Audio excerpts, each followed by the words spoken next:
आखिर एक ऊंट नबी पाक सल्लल्लाहु अलैहि वसल्लम को देखकर क्यों चीखने लगा और क्यों रोने लगा? एक दिन नबी पाक सल्लल्लाहु अलैहि वसल्लम किसी अंसारी के बाग में गए।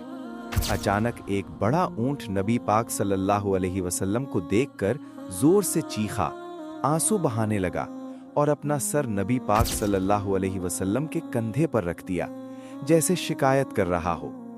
नबी पाक सल्लल्लाहु अलैहि वसल्लम ने उसके सर पर हाथ फेरा, ऊंट चुप हो गया।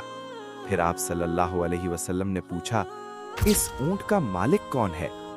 एक जवान अंसारी आया और बोला, या रसूल अल्लाह, ये मेरा है।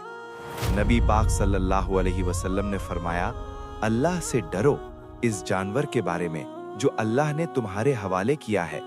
इसने मुझसे शिकायत की है कि तू इसे भूखा रखता है और बहुत बोझ लाद कर थका देता है। मालिक ने मुआफी मांगी और वादा किया कि आगे से अच्छा सलूक करेगा। ये अल्लाह की तरफ से नबी पाक सल्लल्लाहु अलैहि वसल्लम का मोजिज़ा था। जानवर जो बोल नहीं सकता, वो नबी पाक सल्लल्लाहु अलैहि वसल्लम से शिकायत कर सका।